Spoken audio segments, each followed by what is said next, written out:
Happy Saturday, everyone. We're here with a roundtable discussion about real estate investing in various forms. And we have Rodney Madison here from Maryland, um, Maurice Thomas Jr. from Georgia, and the note doctor, Dr. Ivan Ferrero from Florida. So we have a strong East Coast contingent here.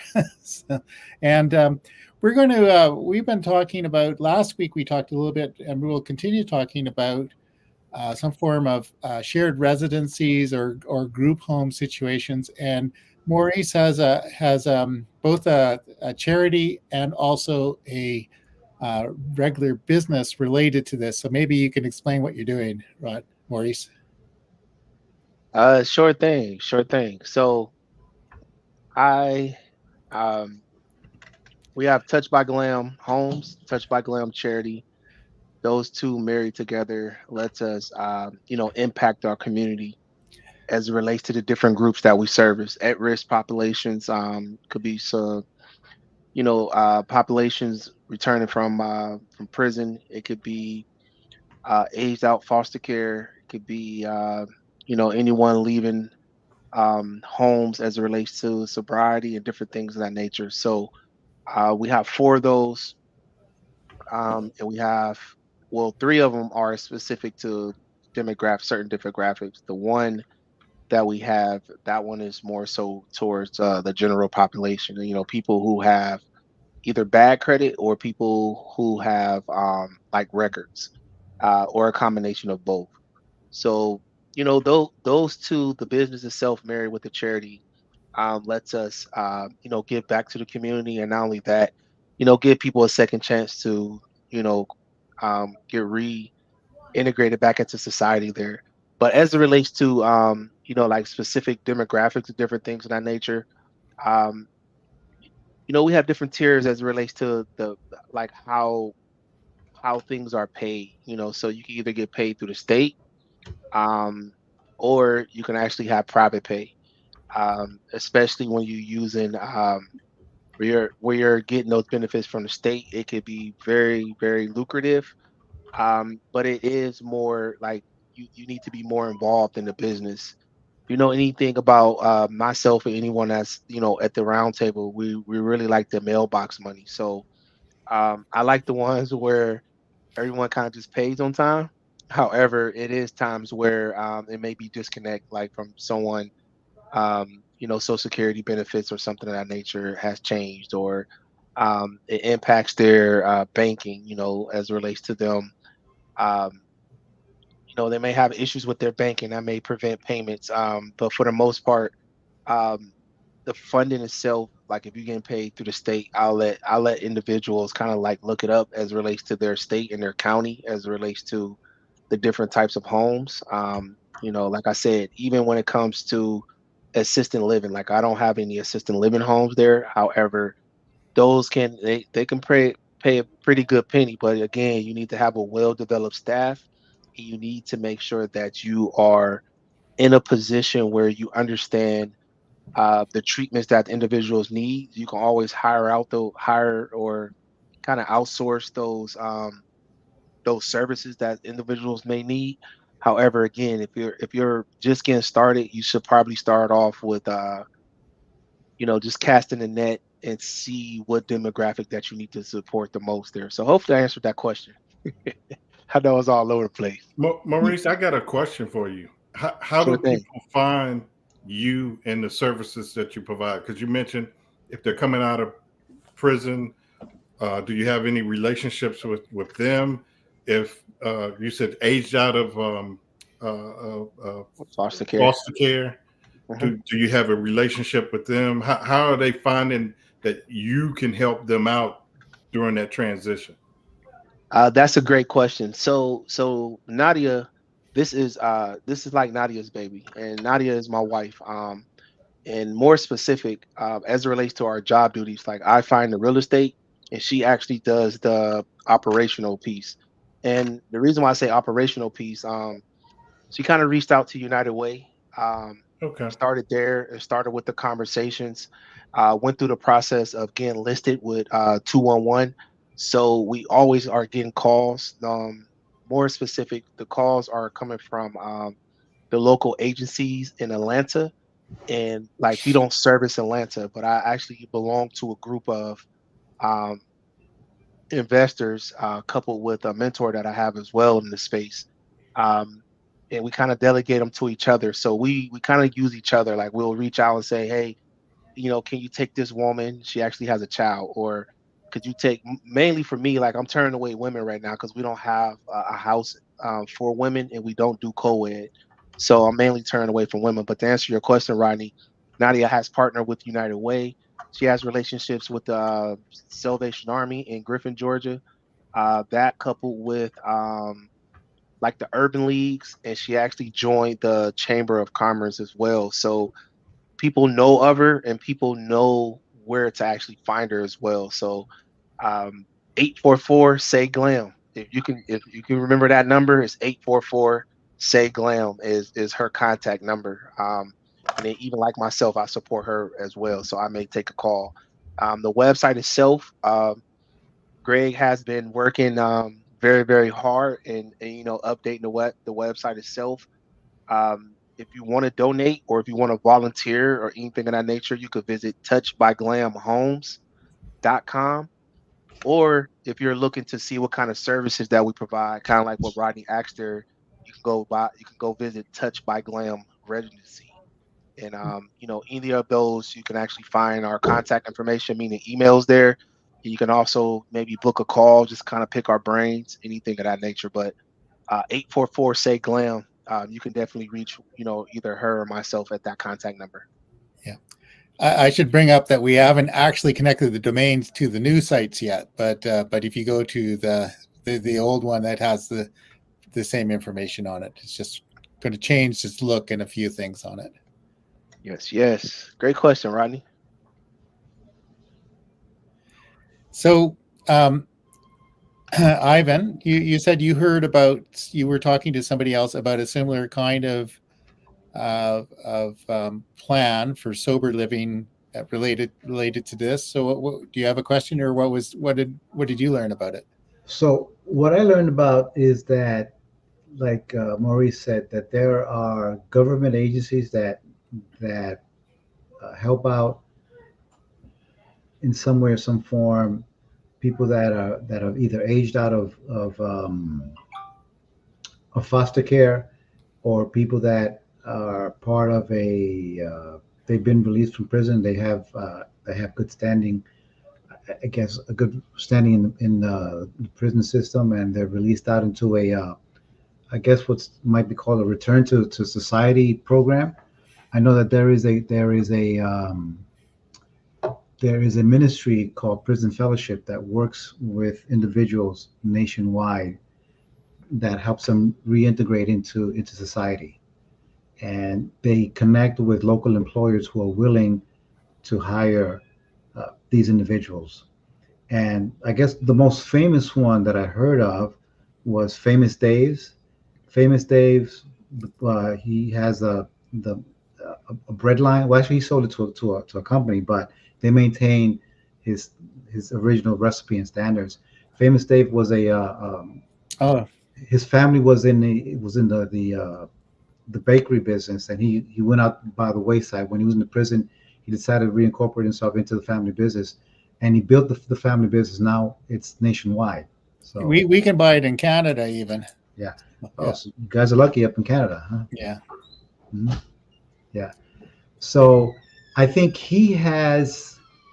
I think there was a foundation or a nonprofit connected to Famous Dave's, where they actually take individuals that have left prison to reincorporate them into society. Yeah. See if I can find that. Yeah, I like that. I like that model because if you marry those two together, you can get state funding, and then a portion of it you can get donations from nature, and it really helps them go a long way. So to add to that, I would say, let's say the state is giving $700, just for the room, and then maybe you can, get donations, for a different portion to kind of offset the board, and then maybe you can give service where you're cooking 3 hot meals a day or 2 hot meals and different things of that nature. So it can get very, very complex on the type of services that you're doing, Mhm. and coupled with what you want to offer to them. So I think, like Dr. Ivan, one of the things that I would say is when people want to reach us as well, like when we first started, we simply just went to churches. We went to our home church, and then we just went to other churches in the community. Hey, we have rooms, we have beds available. And then the second portion was we just made a quick flyer, and we went to the local, motels and hotels and said, hey, you're doing long-term living, and we kind of pass our flyers out there.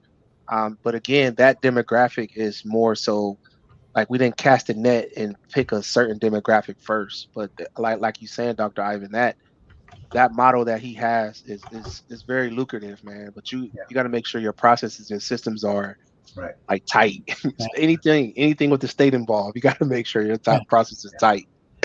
Yeah. And what he does, what this person told me is that he rents out the property to Section 8, and it was mind blowing what he was telling me, and I actually messed up. I gave the wrong reference. It's Dave's Killer Bread, not Famous Dave's. Okay. Yeah. Yeah. I've seen the commercials. You Yes. see the commercials? Okay. Right. Yes. So Paul Levine brought this up a few weeks ago when he said, when we were talking about investment opportunities, and he brought up these group homes in California where and I think the model there was you have something like 4 residents, and the state paid quite a lot, more than $10,000 a person a month. But as Maurice said, is you have to have an administrator. There are all sorts of lots of hoops you need to go through. I'm wondering if that's like from a real estate investing opportunity, if that's a place where you're providing the property or whatever, and then you have another organization that's running the operation. I was wondering if that's a possible model for this. Yeah, that's a great call out. That's pretty much how we got started. I think someone asked me last week. Matter of fact, Larry asked me, hey, do you have anything in the trust? So the 2 properties that we own, we do have 2 of them that we own. The other 2 we sublease. But to give you an idea of, it's a guy out of Atlanta, Idris, who has at the time, this was maybe back in October, he had 11 homes in a matter of I don't know, maybe 24 months max. But he had 11 homes, and he was able to scale, fairly quickly. And I would say here, what we're in the month of April, he may have, closer to 20 now. But he's really, his background was real estate. So you can see that he's able to, secure the properties and different things of that nature. So that's the kind of approach that I actually have. Like I like to find the real estate. I like to look for note investors more specifically who have properties that they have, you know, uh, taken back from the tenant, non-paying tenants, and they gave cash for keys for whatever reason, however they got the property. So I like those kind of investors. But maybe I can get him on next week here and see if he has some capacity. I know he's doing a conference across the United States right now. He's known as the pretty house guy or something of that nature. I forgot. What was his name again? Idris is spelled Idris, and Idris' last name is Talib, I believe, Talib. Okay. People might know him. He used to play basketball for UNV. So but the point is, His first name, I'm sorry. I call him Idris. I'm not sure if I'm announcing it right, but it's D as in dog, D. D as in Delta, RIS. Okay. So yeah, so Idris. maybe yeah, he might be a good guest for this. I think he would be a good guest. Yeah. Yeah. So, question, Maurice, did you this idea? Were you able to set up the nonprofit with Dr. Young? Yes. Well, yeah, Doctor. Yeah, I forgot her first name, but Doctor Jones. Jones. Jones. I don't know why we'll call it. Yeah. So, It's a senior moment, I'm telling you. so long story short, just to give you an idea, like it happened really fast. Like I I closed on a property, and then I quickly realized that it was another portion, kind of like you said, like with the nonprofit charity portion of it. I was Mhm. like, man, we need a foundation. So we already had the contact as it relates to Dr. Jones. So we reached out to Dr. Jones, and she was able to get all the paperwork in before the holiday. And maybe by like December 20th, I would say, we had approval. We had our nonprofit in place and different things of that nature. But again, Dr. Jones was very essential in that and letting us know if we were doing things right, especially as it relates to, like I said, the HUD. I got the Mhm. HUD information from her. Like, hey, I need you to go here, here, and here. Maybe Dr. Jones would be a good fit as well. Like if she has some Mhm. capacity, maybe we'll get her on as well. Great question. Mhm. Right. Okay. Good. And that's the same lady that came on Desi's program. Yes. Yeah. Yes. Yeah. Yeah. She's been on at least once anyway. Hmm. Mhm. Okay. Yeah, absolutely, absolutely. Great contact. She's very knowledgeable, in informing you what you need, from the difference between, like, she explained all the different ones, like the foundation, the 501c, the charity. Like I thought they were all one. I thought that all the words were interchangeable, but it's not, No. and she kind of explains the difference and why Yeah. you need different Okay. entities for what. Yeah. So especially if you're going to be taking any money from the state and you need to pay yourself, you need to make sure all that's in place. Like we're not at that level, but when it comes to agencies, like Nadia has those partnerships, so she's able to, get funding for someone for maybe 2 or 3 months, and then from there we have to make sure, they're paying, because that's the most important piece. Of course, we want them to have reasonable housing and different things of that nature, but we still want them to have the supports that they need as it relates to them being financial savvy, being able to, they take their own money and pay the bills, or they are getting their stipends or different things of that nature, and being able to go to the bank and properly divvy out money based on what they need, what their needs are. But it's a big portion of the population, guys, too, where people just want to make sure their loved ones are taken care of, and we all Yeah. know that the baby boomers and different things of that nature. So that's a whole nother market. But like I said, Idris, he has. Like I said, he has 11 different houses, and he has close to 6 different populations that he serves. So he will likely validate everything that I'm saying as it relates to that state funding and different things of that nature. Okay. Yeah. But Okay. Rodney, like last week, Rodney talked about like the dining. Well, not Rodney, excuse me. Larry asked about the trust. So we do have a trust, but it's not sophisticated like a dynasty trust, like how Desi and Rodney and I think Dr. Ivan may have one as well. So we just have a trust that owns um, 4 businesses. So we got Pups by Glam. Like all this is my wife. So Pups by Glam, TIG Legacy, which is the mortgage note business. We have Touch by Glam Homes, which is the regular LLC, and then Touch by Glam Regency, which is the charity. So that trust owns those entities there. And then, of course, you know how we do the life insurance. Our life insurance policies tie back to the trust and different things of that nature. But the will, the trust, and all that kind of good stuff. But it's not sophisticated like how Rodney has the Dynasty Trust, where he is, investing for his grandson and different things of that nature. But I kind of punt it over to Rodney there. Hopefully, I made sense there. Am I saying that right, Dr. Ivan and Rodney? Oh, most definitely. Yeah. Yeah. I'm just trying to set it up for. Um, I have 16 grandchildren, and I want to be able to leave a legacy for them. My wife and I always kid that the 401k plans, we're going to spend all of that. So the life insurance policies will benefit them. So we're going to spend all the money that we've scrimped and saved for, and the life insurance policies will be for them. So I want to make sure that we do what we're required to do as Christians, and leave something for our our descendants, so to speak. So yeah. So Rodney, are you in your trust? Are you doing anything like what Maurice is doing? Do you buying properties, or are you doing investments within that Well, trust? Well, yes, I have the Dynasty Trust, but in it I also have a living trust. So um, I'm putting all of that, all the things that we're utilizing now and operating with, utilizing the living trust. Um, uh, the businesses that we have, all into that fund.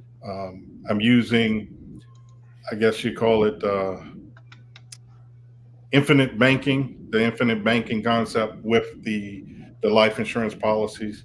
I was kind of I had refinanced my mortgage, and I had taken that money out, and I said, well, let me see how this works. So I had like $13,000 left to pay on a vehicle that I had. So I took and paid that off. Well, I still owe myself back the payments, but it's like reusable money. So I paid myself back. I took that once I paid myself back. I still had that same amount of money that I had from the refinance, and I made an investment. I bought a note, and that note has since it's sold.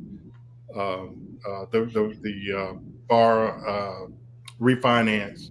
So I have that money back, and now I'm ready to redeploy it again. That Yeah. same amount of money, plus the added interest that I've been paying on over the years. So, and that's the concept that people don't fully understand. It's reusable Yeah. money. Keep it It's not, circulating. if I had refinanced and I just took that money and paid off my vehicle, that money would have been gone. So I Mhm. love this, So I'm reusing the same money. I'm That's, sorry, So, I missed the question was, I guess. yeah, I like that. Let me. I'm sorry, guys. Let me ask this quick question. Rodney, let me make sure I unpack the beginning part right. So you refinanced and then you took the lump sum to actually start the policy and Start get a life everything insurance going. policy. Hmm. So that's how you funded it initially, and then Right. from there, you was able to make the other investment, kind of divvy out the money from there. Exactly. Okay, okay. At what kind of percentage did you pay yourself back at? Like I know that could be tricky. You can set it to whatever you want. I Okay, set mine up for that particular, when I took the cash value out, I set it at 10%. I was paying myself back 10%. 10% on the car Yeah. note. Um, well, no, the car note was 475. So I was Oh, making, okay. I made an additional um, what, six. Yeah. So it it's just it's great. So again, the same thing I did again. I I bought a note. Yes. The note, the interest that I was getting off, I was, it's times two. Yeah. It's because it's generating cash flow and its own interest. Plus, you're making the interest from the loan. Now, you do have to pay an interest rate on the money that you're borrowing from to the mutual company, but Got that's it. like 4 or 5%. So anything that you do, you want to bring in a little bit more so that it's beneficial. But Absolutely. even if it's not, it's your own money. Yeah.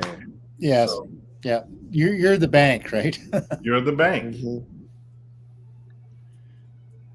and the goal is to do exactly what Desi is doing. I want to, with all my grandchildren, I want to put policies on all of them, um, and only until I get the the dynasty trust completed will I start putting policies on them. I want that pyramid set up Yeah. before I start Yeah. bringing them in.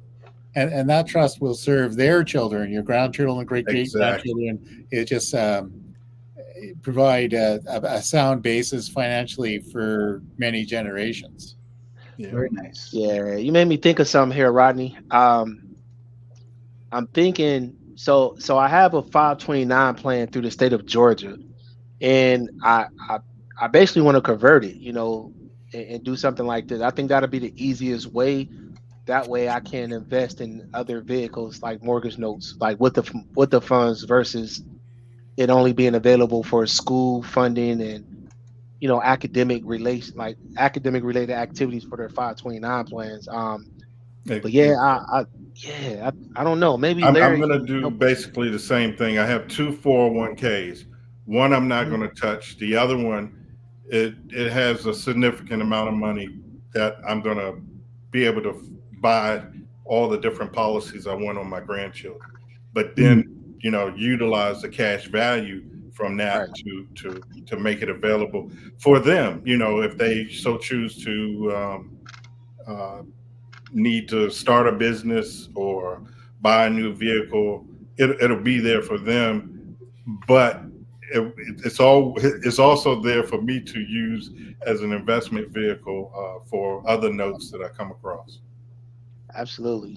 Absolutely. How did you like have like a group meeting and like a family meeting and sit everyone down and kind of get everyone to buy Well, into it, the importance of it? I've been in all of their ears individually, but the plan is to bring them together collectively and do it. I have one son-in-law and granddaughter that are aware of the program, and I'll get them on board, and they understand what I envision for us. So we will get there.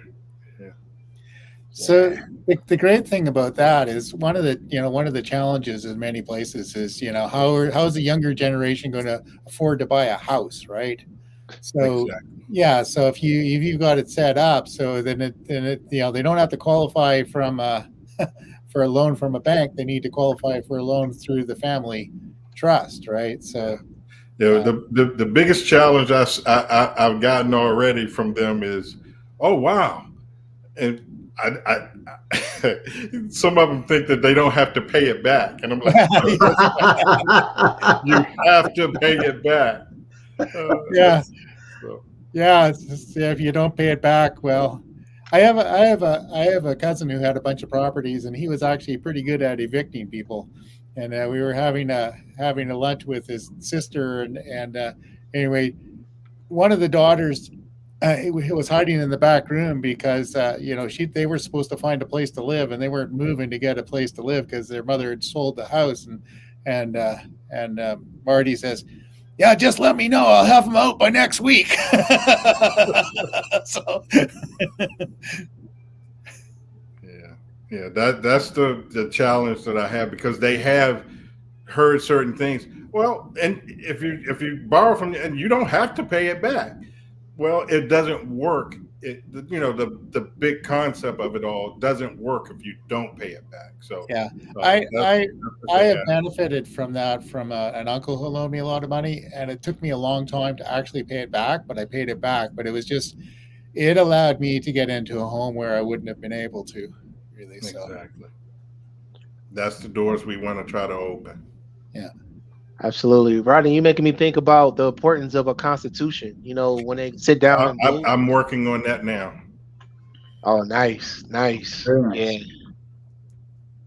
Yeah, Desi said that he hasn't developed that as of yet, but he's gotten all of his family on board already. So to Yeah. me, that's half the battle. You can set that up, absolutely. Constitution, but I want to have that already drafted and understood as I bring my children in.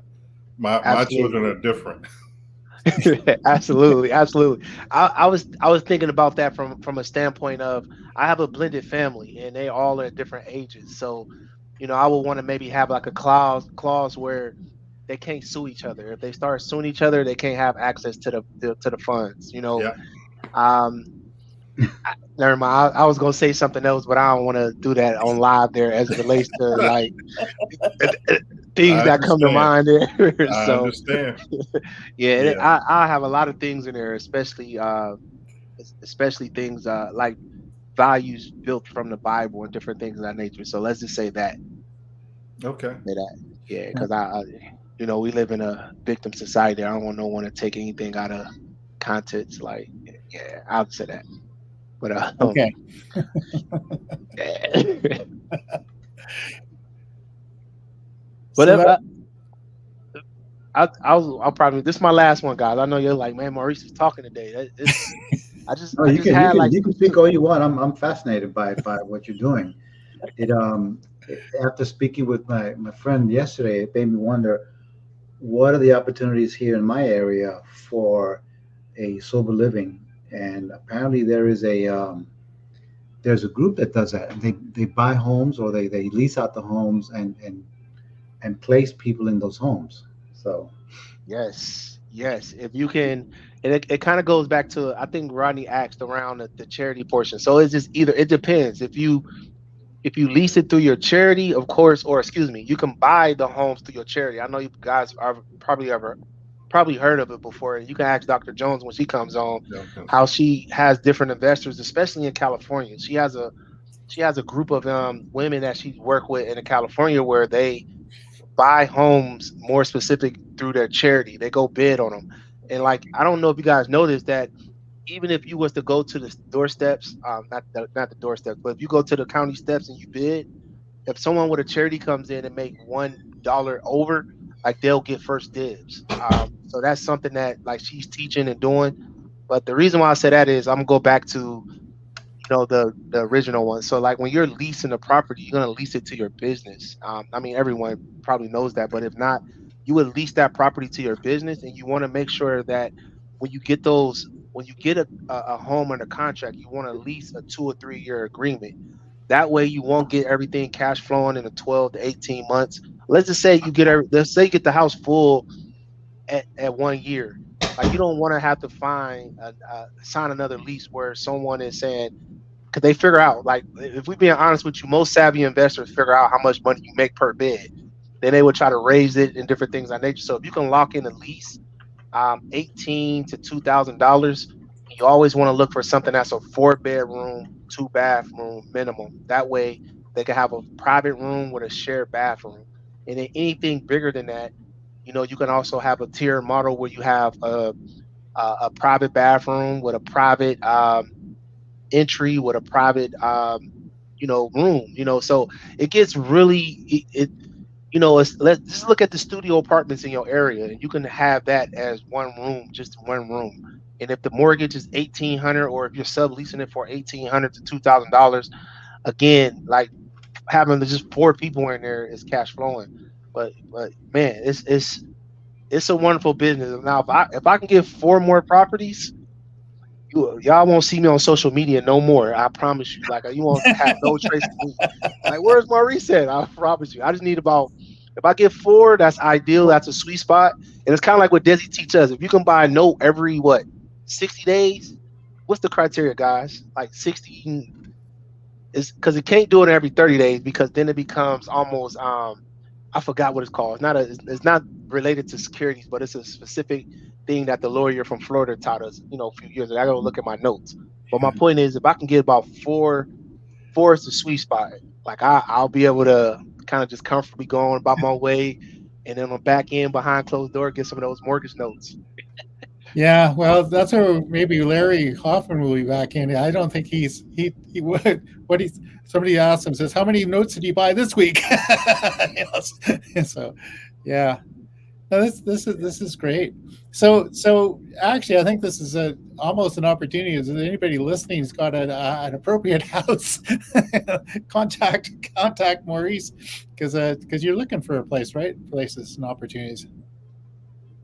Yeah, it got it.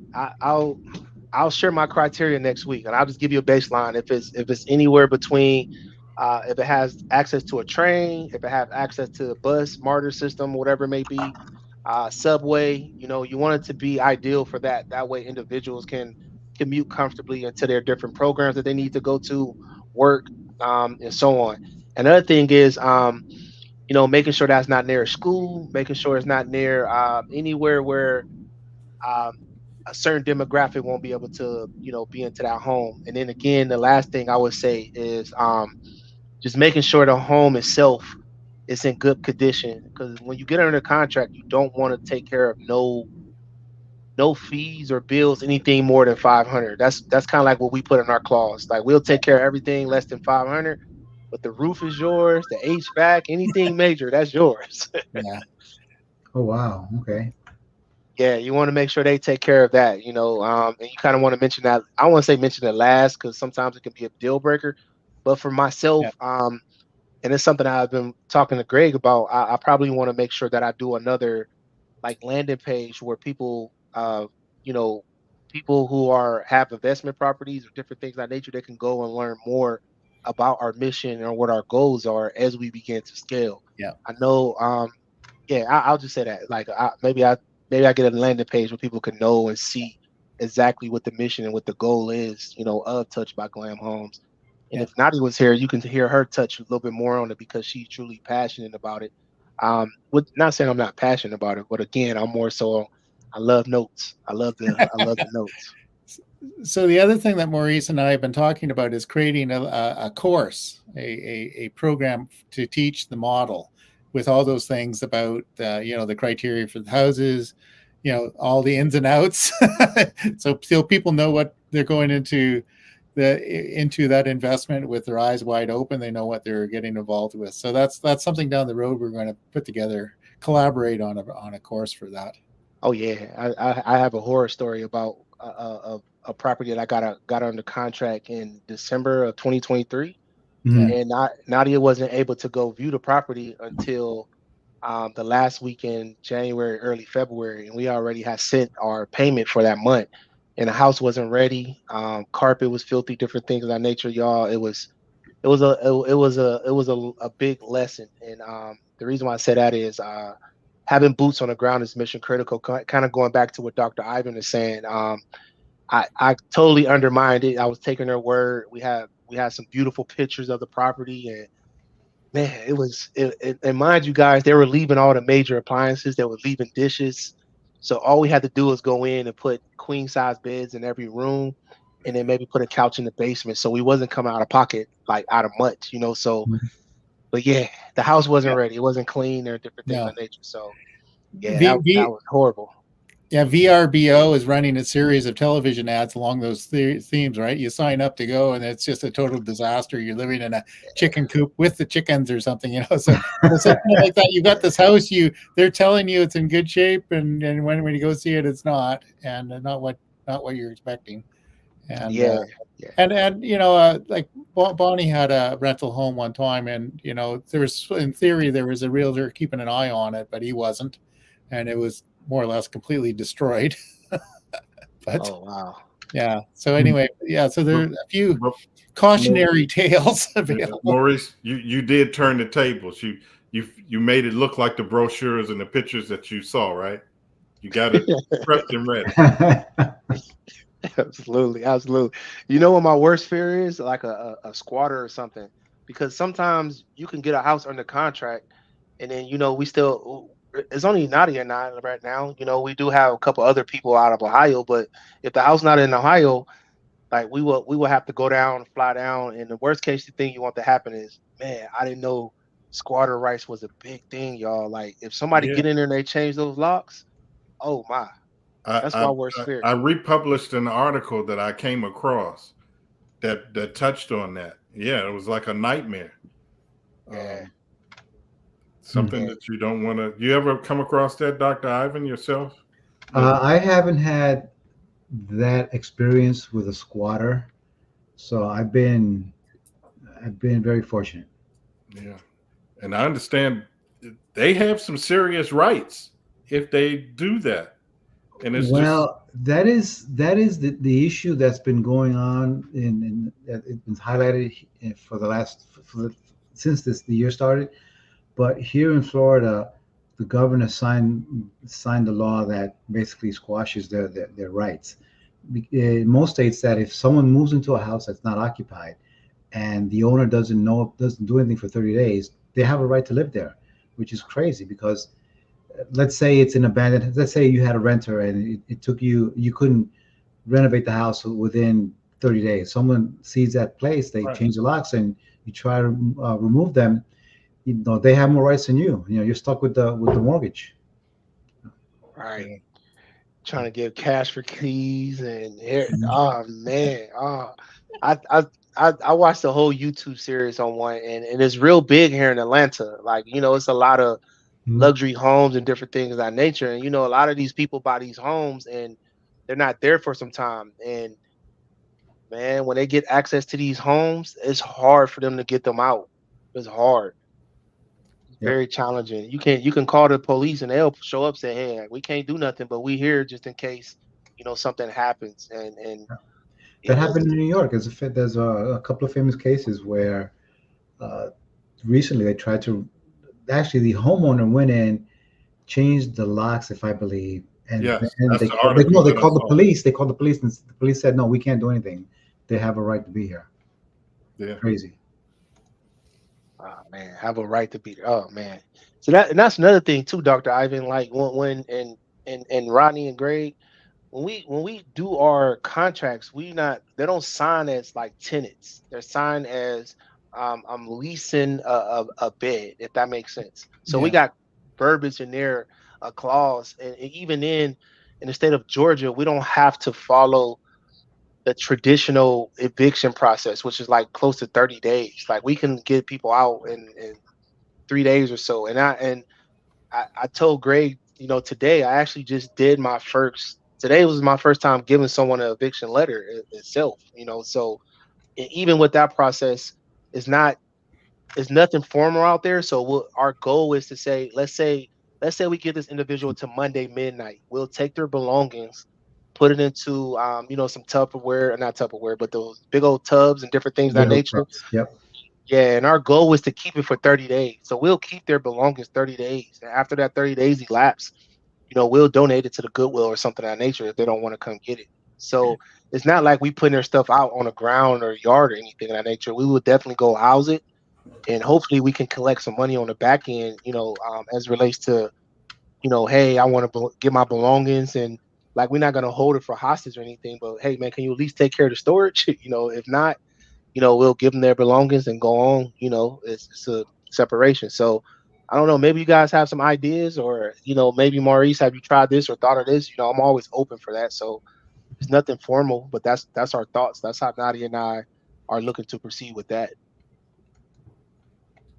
Well, not a road that I've been down. I'm actually going through 2 foreclosures right now, so I hope there won't be any issues with anything like that going forward.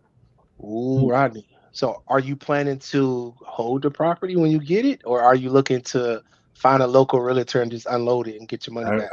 I, I, I'm all about cash flow. I'm ready to move on. Yeah.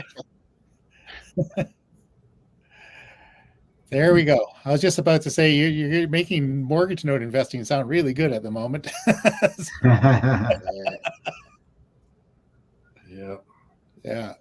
Anyway, so I'm hoping that Larry Hoffman will come back and we'll talk. I think what I expect Larry to talk about is this idea of a trust, but a trust used more as an investment pool or for group investors. I may not have that correct, but I think that's what he was going to talk a bit about, like something similar to what you guys are doing with your trust, only it's more an investment trust.